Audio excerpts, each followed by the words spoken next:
every month. This latest edition is the testimony of our next speaker, Guillaume Bignon. Say that right? Is from the London School of Theology, and his topic is on Lord willing and God forbid, divine permission, asymmetry, and counterfactuals. It's yours. Thank you. Good afternoon. As Dr. Laing mentioned, there's been a fair amount of attacks on Molinism coming from us Calvinists, but today be reassured that I come in peace. I come in peace is just what you would expect to hear from someone who's outnumbered by a ratio of 1 to 4, but I really genuinely think that my proposal will be fine appealing to Molinists, so I look forward to your interactions. Christian thinkers haven't been afraid of the logical problem of evil in a long time. When atheists have asserted that God's existence is incompatible with evil, Christian theologians have long known to respond that it's perfectly possible for God to have morally sufficient reasons to permit evil. But while all Christians agree that it is so, not all Christians agree that all Christians can use that word, permit. The coherence of the language of divine permission is one of the usual points of dispute between Arminians and Calvinists. On the one hand, Arminians hold to the so-called libertarian view of human free will, wherein God does not determine the outcome of free choices. Given all that God does in the heart and mind of a human person at the moment of choice, the person still has the ability to choose one option or another, an ability which Arminians see as a necessary condition both for moral responsibility and for one to speak of God merely permitting evil. On the opposite view, Calvinists assert that God's providence is such that he fully controls the outcome of human free choices, he determines that they shall do what they do, and given the totality of his providential work in their hearts and minds, they necessarily do so. Call this thesis theological determinism. Now, some might disagree with my claim that Calvinism entails determinism, but I take it as a matter of definition that determinism is the Calvinist view, since determinism is most likely required by at least some of the 5 points of Calvinism, and more or less explicitly affirmed by the Westminster Confession. The problem at hand for Calvinists, then, is to explain how God can be said to permit evil if his providence is such that he determines everything that happens, the evil and the good. The purpose of this paper is to explain how it is so. First, I want to alert libertarians that they have traditionally attached divine permission on the wrong foundation. And secondly, as I invite them to give up this deficient foundation, I want to offer in its place one that actually works for the job, and which should turn out to be of great interest to Molinists, as it will be available to them just as much as it will be to Calvinists. My hope with the present argument is then for these two teams to ultimately agree on this topic, sharing the same firm foundation to affirm the divine permission of evil. Let us then begin with the objection at hand raised against Calvinist determinism. It is a very straightforward deductive argument that goes as follows. Premise 1, if determinism is true, then it cannot properly be said that God permits sin and evil. Premise 2, it must properly be said that God permits sin and evil, therefore determinism is false. Some Calvinists might be inclined to protest about premise 2, but I for one think it's fine.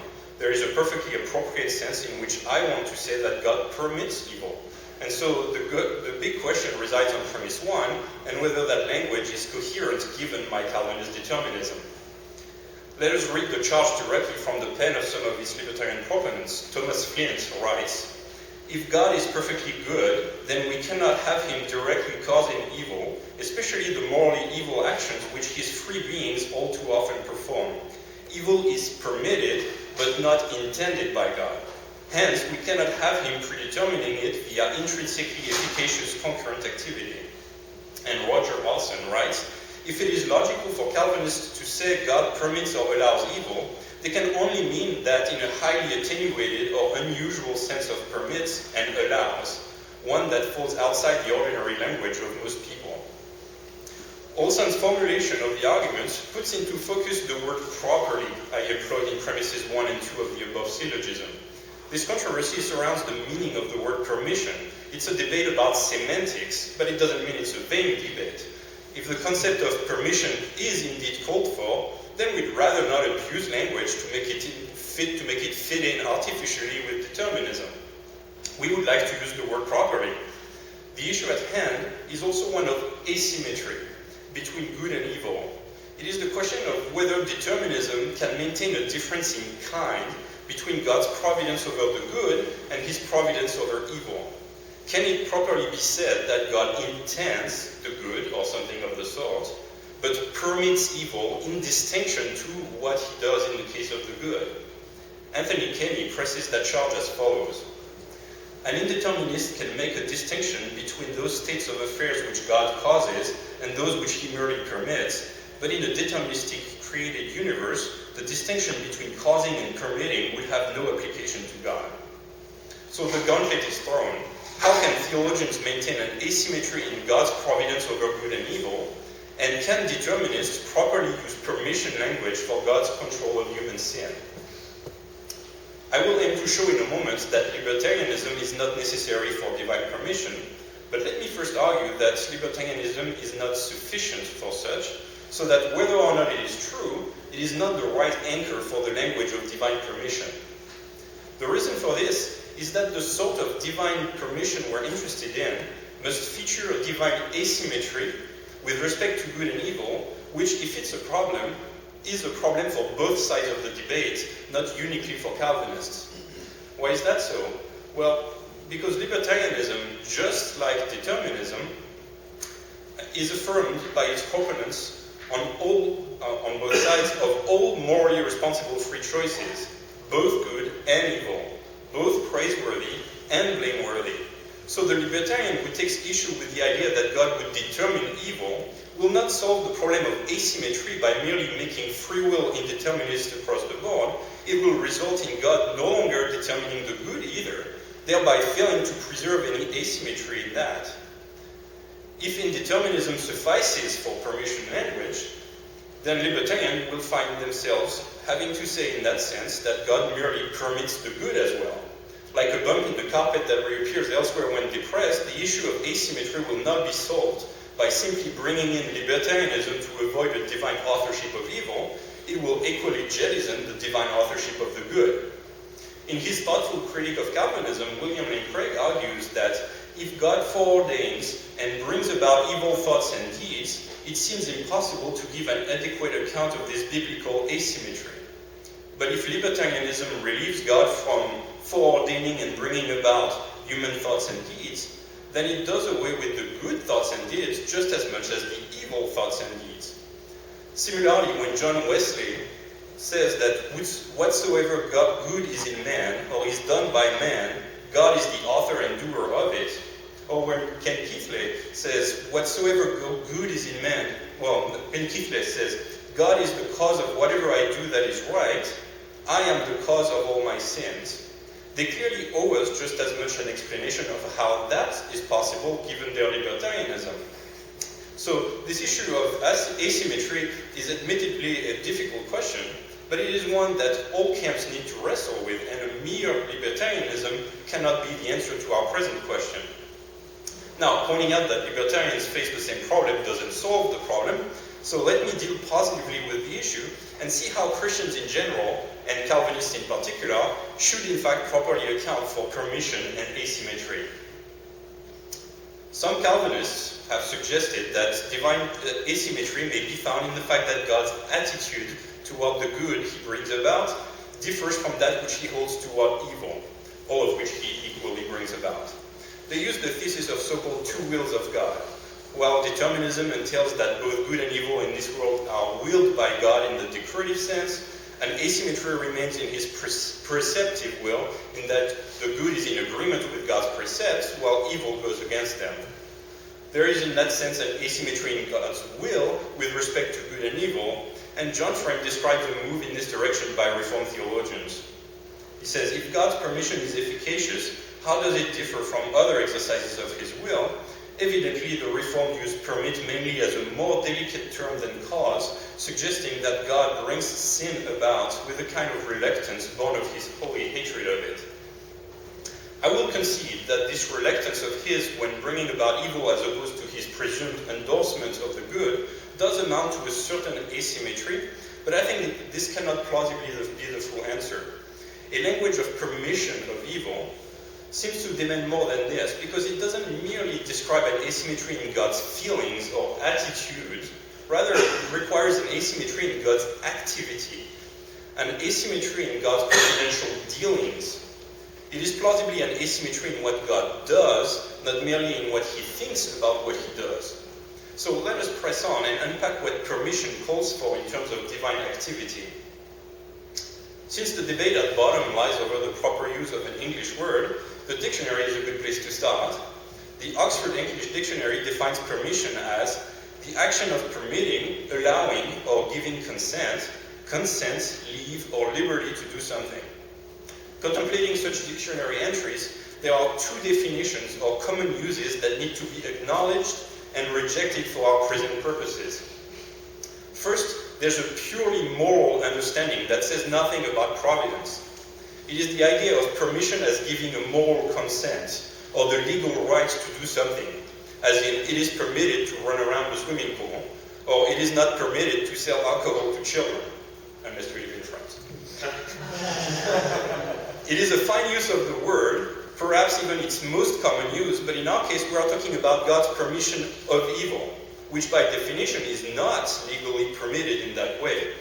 Evil is a breach of God's moral law, and hence whatever is meant by God's permission of evil, it isn't the giving of a moral license. It involves instead a sense of providence wherein God is making room for, or refraining to prevent, a certain action which, being evil, is still not legally permitted, not morally permitted.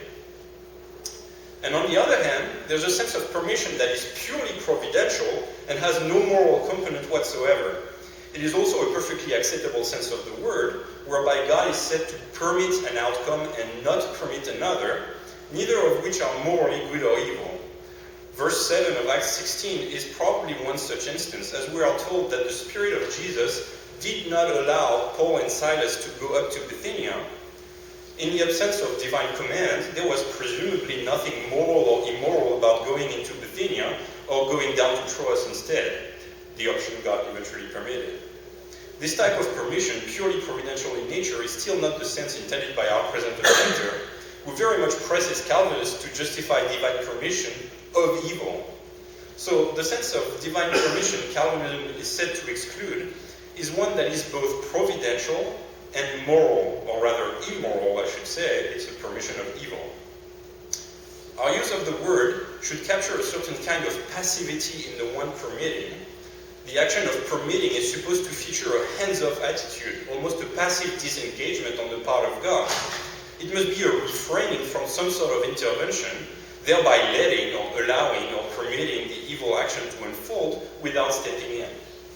These concepts are the reason why determinism is thought to be problematic here.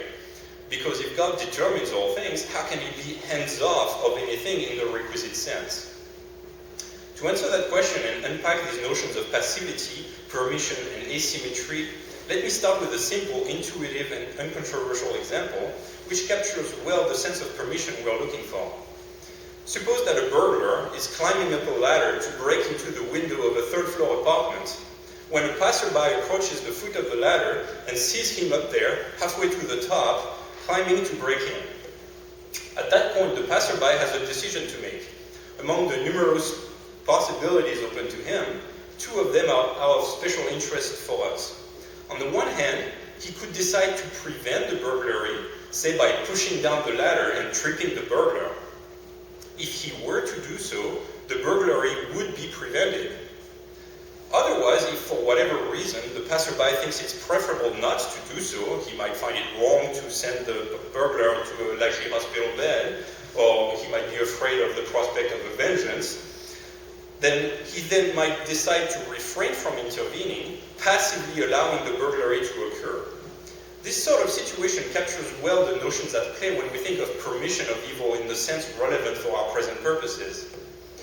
The asymmetry in the passerby's action is easy to appreciate here. Whether or not the burglary occurs is at this point fully under his control. It is providentially up to him but depending on which option he chooses, his action will vary in kind. If he decides against the burglary, he will need to actively, intently perform the positive action of pushing the ladder, thereby preventing the evil at hand. But if he finds it preferable for the burglary to occur, then his control would be a purely passive refraining from any intervention, thereby permitting this evil, knowing that if he were to not intervene, the burglary would occur. This situation exhibits the sense of asymmetry we are looking for, and I suggest that if theologians are to properly apply permission language to God, it will involve something very much like that. But of course, some differences between the passerby and God, especially on Calvinism, immediately come to mind. For one, the passerby is not involved at all in the burglar's prior character formation, nor does he actively draw on the burglar's heart and mind to influence his decision at the moment of choice. Whereas on Calvinism, God providentially determines the character and choice of the burglar in the first place, and when it comes to intervening or not, though external interventions of the same type as kicking a ladder are theoretically available to God, the type of intervention Christians typically have in view is an internal intervention, providentially influencing the hearts and minds of persons directly. These points are well taken, and I shall discuss in a moment what can and cannot carry over when applying these concepts to God. Nevertheless, there is something that the ladder-kicking passerby and the burglar tell us about permission and asymmetry in divine providence, and I suggest that it is this. They tell us that proper use of permission language to rescue asymmetry in one's providential activity rests upon the truth of two important conditional counterfactual statements that I casually stated in my above discussion of the passerby. These two statements were as follows. One, if the passerby were to actively intervene by kicking the ladder, the burglar would not commit the crime. And two, if the passerby were to passively refrain from intervening, the burglar would commit the crime. Let us name the first one the active counterfactual and the second one the passive counterfactual, giving us an active-passive counterfactual pair. I contend that permission language and asymmetry in providential activity are premised upon exactly this kind of active-passive counterfactual pairs. I will explain in a moment how this can be applied to divine providence, but interestingly enough, Jonathan Edwards himself offered an analogy that is not unlike mine to analyze the asymmetry at play in divine providence. He observes that when the sun comes up, it causes light and warmth, and when it departs, it is the occasion of darkness and coldness, but there is an active-passive distinction between how it brings about the one and the other. Edwards unpacks the asymmetry in terms that come very close to my aforementioned active-passive counterfactual pair. He rested the asymmetry upon the fact that if the sun were to approach and actively shine upon the location, there would be light. And if it were to passively withdraw from the location, there would be darkness instead. Such active-passive counterfactuals secure the asymmetry. For good measure, and before applying this material to divine providence, let me offer one final such illustration. Think of a bobsled or a luge sliding down the track under the control of its pilot, and consider the events of its acceleration and deceleration. For the pilot to bring about the one or the other, very different actions are required. To accelerate, all the pilot needs to do is to let the sled slide, whereas a deceleration requires an active triggering of the brakes. This asymmetry of active and passive behaviors is secured by the fact that the sled is on a slippery downward track, guaranteeing that 1, if the sled were left to its own device, it would accelerate, and 2, if the brakes were actively triggered, the sled would decelerate. This makes it very appropriate to describe the pilot's action as either actively stopping the sled or passively permitting it to slide, albeit under his full control.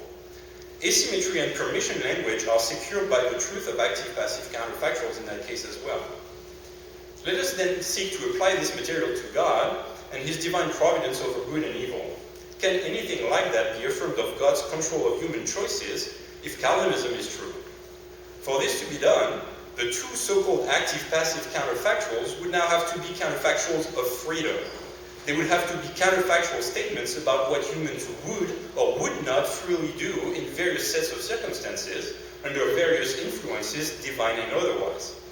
Now, this sort of language might begin to sound like Molinism, but it need not be as long as determinism is affirmed and libertarian free will denied.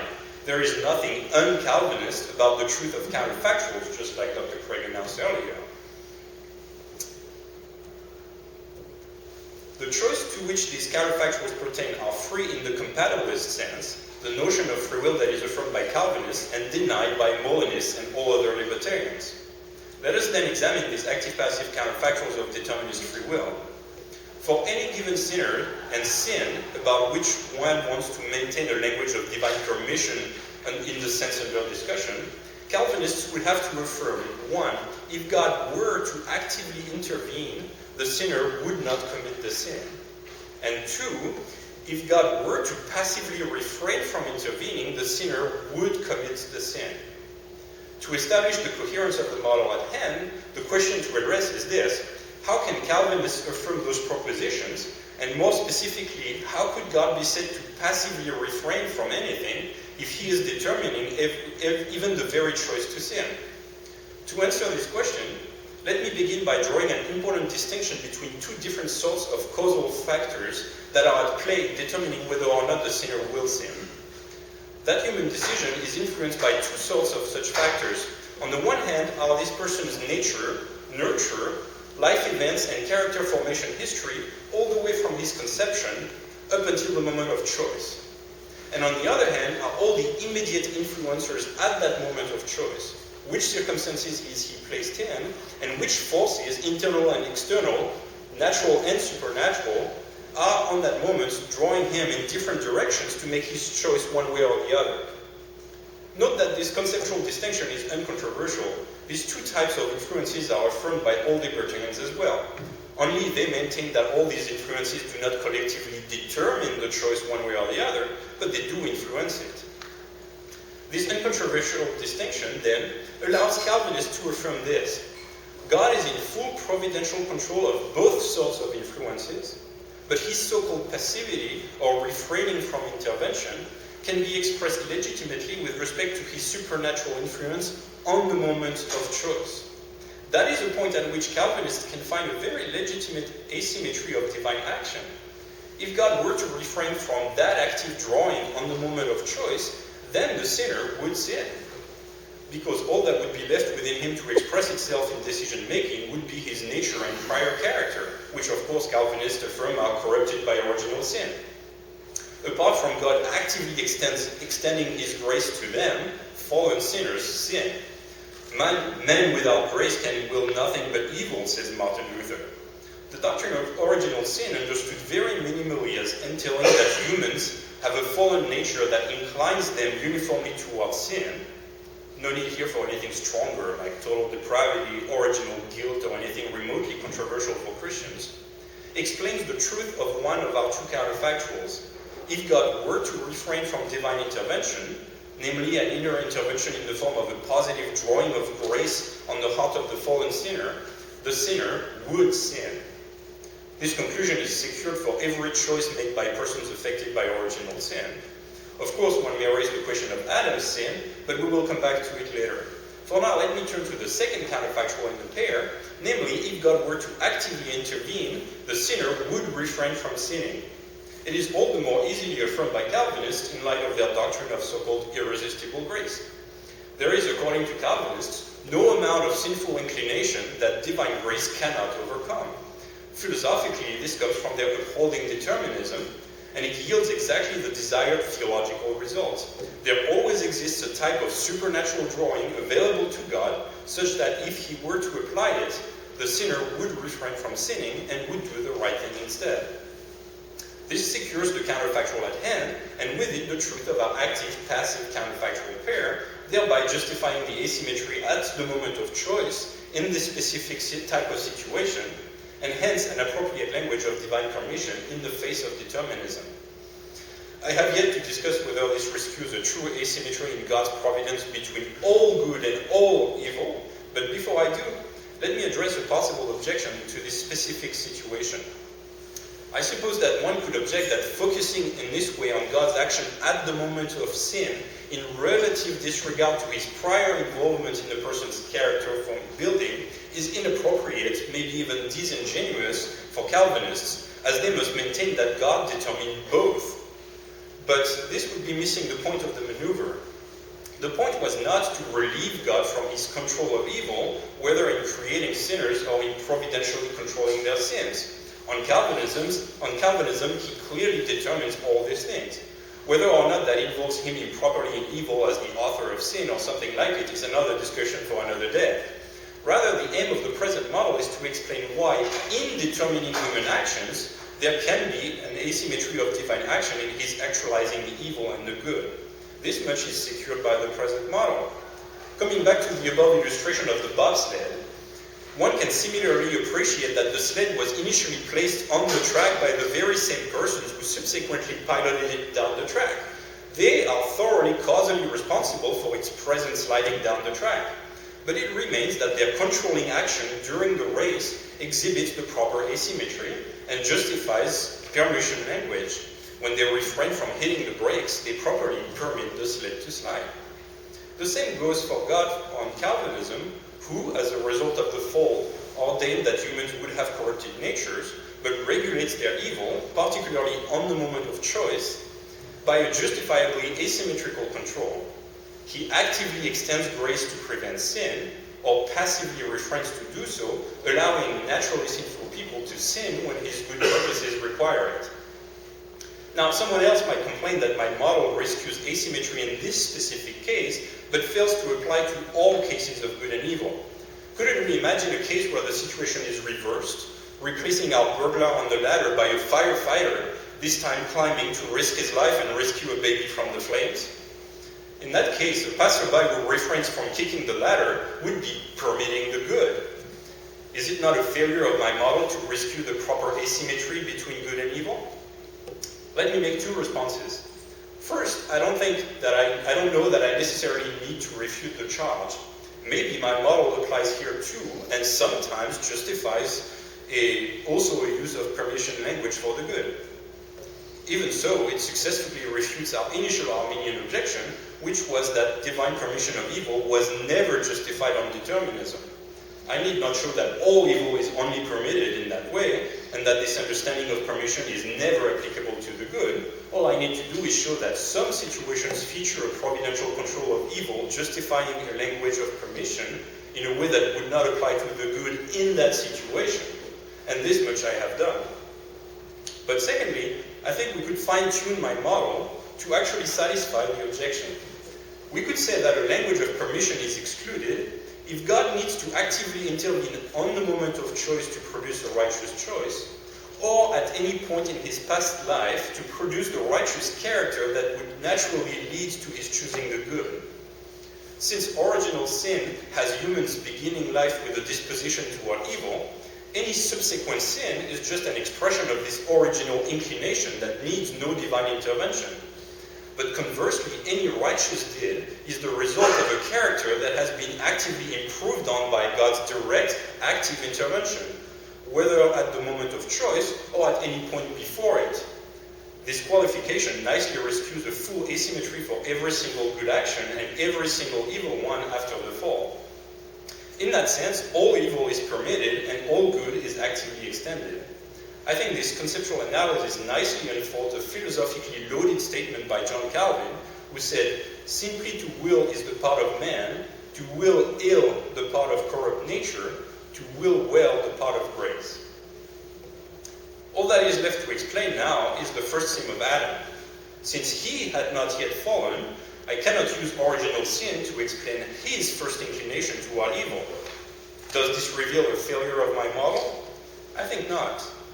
Without original sin, what I fail to provide is an uncontroversial explanation for Adam's first inclination toward evil.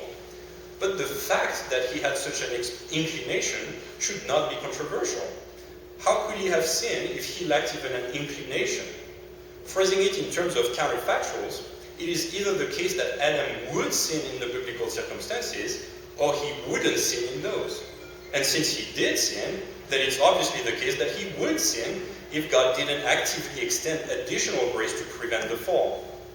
So I may not have an uncontroversial explanation for how that counterfactual came to be true, but given the uncontroversial truth of this counterfactual, my model can just assume it, and with it successfully explain the asymmetry in Adam's choice. He would sin if left to his own device, and God passively permitted it, whether or not he determined it. In conclusion, let me summarize what I have argued. First, I argue that a language of divine permission is not properly anchored on libertarianism alone, because mere indeterminism fails to account for asymmetry in divine providence over good and evil. And secondly, I have argued that a language of divine permission is properly anchored on the truth of those pairs of active and passive counterfactuals about what would or would not happen if God were or were not to intervene by extending grace on the moment of choice, or before it. Given this, divine permission is justified not by libertarianism, but rather by the truth of those counterfactuals. My model is thus available to Calvinists who focus on the helpfulness of counterfactuals as I have just done, whether or not they decide to call that Molinist, Calvinist middle knowledge, or whether they place this in natural knowledge or free knowledge. They just need to focus on the helpfulness of those counterfactuals, as I have just done.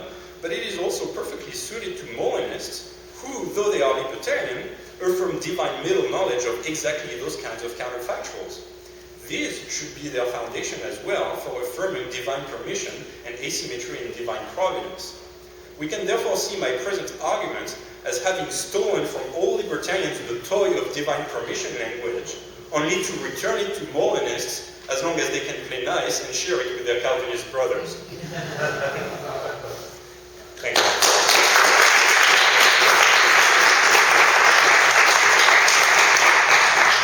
We have a little bit of time for questions. Questions you would have for Guillaume.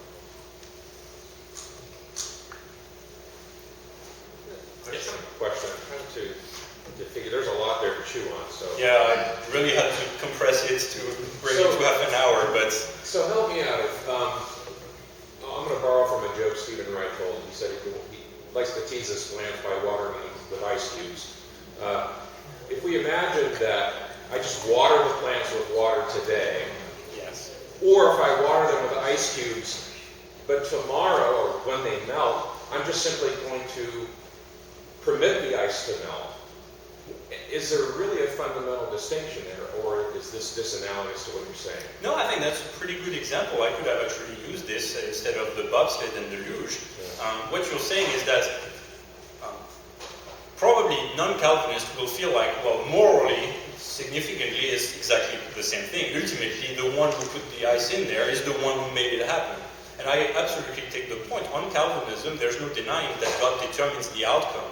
But in your example, I think it explains nicely why there is, on the moment of the next day, letting them just melt, there is a meaningful sense in which we can say that God permits them to melt, or the gardener permits it to melt, and it doesn't at that moment requires an active intervention. So if taken as an explanation for why God is off the hook of the problem of evil, my model desperately fails. It doesn't try to do that at all. That'll have to be done with other considerations. So I think that it can be done, but that's not the point of my model. However, to explain why there is a meaningful sense of divine permission on the next day, I think your example shows that very nicely. So we should understand the firefighter going up the ladder scenario. Yeah. We should adjust that and say the passerby had actually orchestrated the event, right? That it was the passerby who actually set ablaze the fire, put the baby in the house, and then just decides not to kick the ladder. That's right. So that's if you want to draw an analogy between the causal responsibility of God on Calvinism and a supposed causal responsibility of this human being. Obviously, if I were to have to defend the moral goodness of God in that case, I would say that the case is not analogous on other considerations. And I would say that in that case, providentially controlling human affairs is perfectly fine for God in ways that it's not for the burgher.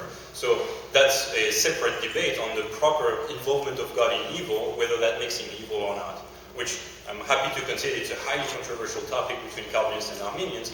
It's just not the concern of my model, which says, give to Calvinists that God does all of this, just ask the question, does their determinism allow for a meaningful sense of permission on how God does those things. Give them that he can do all of that and still be good, even if you disagree. Is there a meaningful sense in which, as he does all those things, we can meaningfully say he permits some evil? And I think my model successfully does that. Question here. With regard to the first sin, Yes. would your model be compatible? I'm not sure whether this would work on Calvinism or not, but it seems that you could say that Adam, before the fall, had libertarian freedom, but in the fall destroyed that ability to choose spiritual good, and so after the fall has only compatibilist freedom. Would that be a possibility? That's perfectly consistent with my model. It's not entailed Okay. by my model, but I would say it's perfectly fine. Now, that means that Calvinists affirming this would have to maintain some degree of libertarian free will for Adam. I'm convinced that, for example, Presbyterians cannot make that move. Even that very modest move is not permitted to Presbyterians, because I'm convinced that the Westminster Confession doesn't draw any distinction. It says God ordains all things that come about, and all things include Adam's sin. So I would say that they are committed to that choice being determined as well. But if you're not wedded to the Westminster Confession, which I'm not either, you can very much, as a Calvinist, say, let's say Adam had libertarian free will, so you can have all your Arminian understandings of permission for his sin, and then as soon as original sin kicks in, my model works just fine for a Calvinist to maintain divine permission. Yeah, very good. Is that close to what Augustine does? Yeah, I think so. Yeah, I think Augustine argues something very close to that. But I really re-stress the point that though it's a nice, coherent proposal for Calvinists, I went a little bit further than this in saying you Molinists should adopt that same thing. Right.